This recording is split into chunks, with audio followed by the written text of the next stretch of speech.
Halo, saya Okta Ridwan, saya dari Starbucks Central Park Sogo, Jakarta dengan ID number 19013835. Mari kita memulai dengan Chapter 1, The History of Coffee.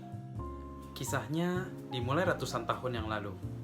Pada Anno Domini 800 hingga 900, seorang penggalamba kambing di Ethiopia menemukan kambingnya sangat energetik setelah memakan sebuah ceri. Karena penasaran, ia pun mencoba untuk mengkonsumsi buah tersebut dan merasakan hal yang sama.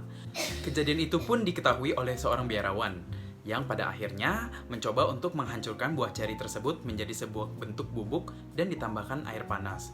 Ternyata, minuman ini memberikan energi ekstra saat melakukan ibadah, dan biarawan tersebut menyebut hasil penemuannya sebagai gift from the Lord. Pada tahun 1000, pedagang Arab membawa kopi melewati Laut Merah hingga ke Yemen, di mana pada era tersebut, kopi pertama kali dipanggang dan tanaman kopi mulai dibudidayakan. Saat itu pula, biji kopi direbus dan minuman kahwa pun pertama kali ditemukan. Pada tahun 1300, orang-orang Muslim mulai menikmati kopi sebagai minuman yang dipercaya sebagai penangkal setan. Dan dengan berkembangnya ajaran Muslim ke Afrika Utara, Mediterania, dan Asia, minuman ini pun turut menyebar. Saat ini pula, peziarah Indian menyelundupkan kopi keluar dari kota Mekah untuk ditanam di tempat lain. Hingga akhirnya, pada tahun 1615 hingga 1700, kopi masuk ke tanah Eropa. Seorang pedagang Venesia merasa jatuh cinta pada minuman kopi yang ia cicipi di Turki. Pedagang tersebut akhirnya menjual kopi tersebut di Italia. Dan akhirnya, kopi cepat menyebar ke seluruh Eropa. Pada tahun 1690, Belanda menyelundupkan tanaman kopi keluar dari Mocha, sebuah pelabuhan di Arab. Lalu Belanda menjadi yang pertama untuk mengangkut dan mengolah kopi secara komersial. Saat itu, hingga tahun 1714, Belanda dapat menanam kopi dalam jumlah yang besar dan menjadikan tanaman kopi sebagai hadiah bagi bangsawan Eropa. Prancis merupakan salah satu penerima tanaman kopi di Belanda, dan Prancis selalu menjaga perkebunan kopinya untuk menghindari penyebaran penanaman. Hingga pada tahun 1727, kopi berhasil memasuki Brazil. Saat itu, Letnan Brazil Paleta dikirim untuk menyelesaikan konflik antara Prancis dan Belanda di Guyana. Di tengah menjalankan tugasnya, mereka diam-diam menjalin hubungan dengan istri gubernur Guyana. Dan saat itu, mereka harus berpisah. Saat mereka berpisah, istri gubernur tersebut memberikan biji tanaman kopi sebagai hadiah perpisahan. Dan saat itu pula, kopi akhirnya memasuki Brazil. Pada era 1900 hingga 1910, inovasi pada industri kopi sedang marak terjadi.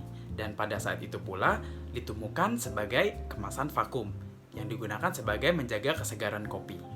Pada tahun 1901, Luigi Bazzera, seorang pengusaha Italia, menciptakan mesin espresso di mana mesin ini digunakan untuk mempercepat proses pembuatan minuman kopi.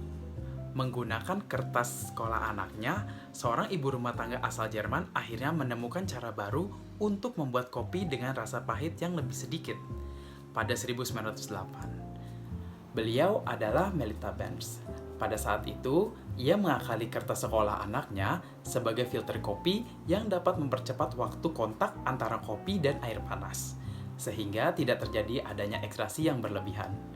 Pada 1933, Dr. Ernesto menciptakan mesin espresso otomatis yang menyebutkan dirinya mendapat julukan sebagai The Father of Espresso. Mesin espresso pun terus dikembangkan. Hingga pada tahun 1945, Ecile Gaggia menemukan espresso dengan menggunakan pompa piston dan air yang dioperasikan secara manual untuk mengekstraksi kopi dengan tekanan lebih tinggi untuk menghilangkan rasa bitter dan burn pada minuman kopi. Saat itu pula, untuk pertama kalinya termon muncul pada espresso, yang merupakan bagian penting dari hasil ekstraksi kopi. Penemuan ini merupakan landasan dasar dan masa depan dari mesin-mesin espresso yang ada di hari ini.